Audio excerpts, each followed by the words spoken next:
stay down because we are going to be up and we are going to be doing some acting.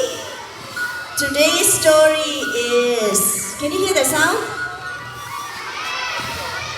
What do you think the story is? Who read the message, or did any of your parents? Yes, what is it? It's a Chinese story. Okay, any other guesses? It's something to do with tradition. It is the story of the Pied Piper of Hamelin. Have you heard the story of the Pied Piper of Hamelin? Yes, okay. So before we start, let's just do our very quick rules together. Alright? So the first alphabet is S. What does S stand for? When someone is talking up front. Okay, what's the next alphabet? K. K stands for keep on learning and have fun. Now today's story has got some, there is something to learn about. There's a learning element in it. I hope you guys will capture that after listening to the story. The next alphabet is T. What does T stand for? Talk politely and say encouraging things. And the last alphabet is M. M is mocking others, isn't the SKTM way. Okay, here is our story for today. Okay, the kids over there, can you please stay away from the tripod stand as well as the phone? Okay, please stay away from the tripod stand and the phone. Okay, thank you very much. Let's begin. Hamelin is a sleepy little town upon the Solent shore. Sleepy as it is now, it was once noisy enough. And what made the noise was rats. The place was so infested with them as to be scarce worth living. There wasn't a barn, a corn rick, a storeroom, or a cupboard. They didn't eat their way into cheese and sugar, everything they cleared out. Had they stopped here, it might have been bearable. But the squeaking and shrieking, the hurrying and scurrying, so that you could neither hear yourself speak nor get a wink of good sleep. Nothing could stop the terror of the rats. No traps, cats, or dogs. The mayor and the town council were at their wits' end. As they were sitting one day in the town hall racking their poor brains, who should run in but the mayor's clerk? Please, Your Honor, he says, here is a very queer fellow come to town. I don't know what to make of him. Show him in, said the mayor, and in he stepped. The queer fellow truly. There wasn't a color of the rainbow, but you might not find on his jacket. And he was tall and thin and had piercing eyes. I'm called the Pied Piper, he began. And what might you be willing to pay me if I get rid of every single rat in Hamelin?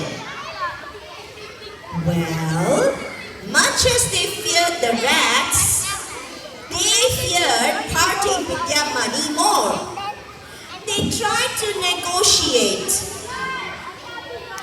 but the piper was not a man to stand nonsense, and the 50 pounds was the last amount he negotiated.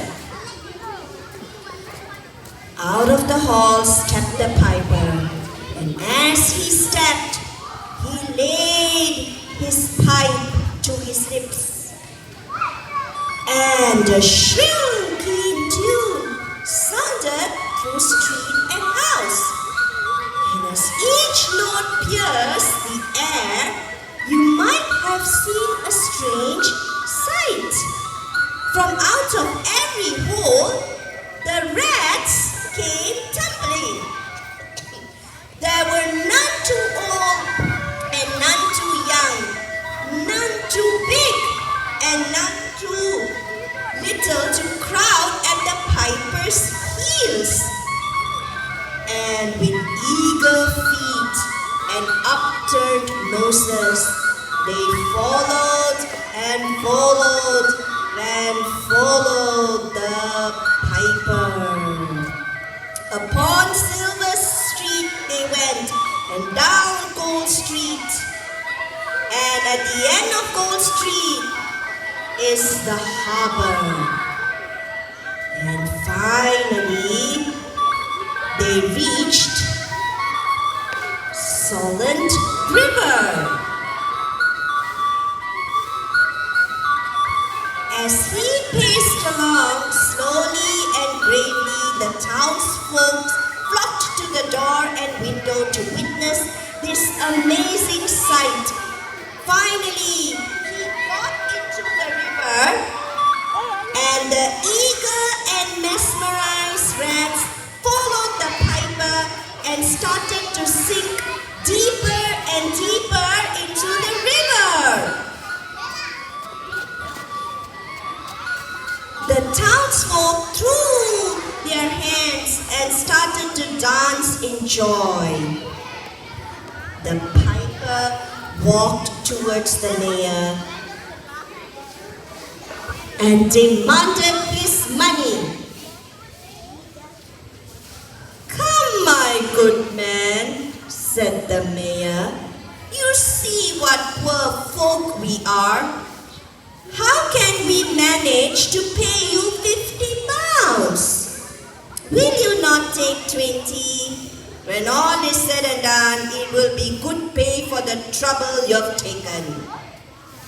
50 pounds was what I bargained for, said the piper shortly. "And if I were you, I'd pay it quickly. For I can pipe many kinds of tunes, as folk sometimes find to their cost." "Would you threaten us?"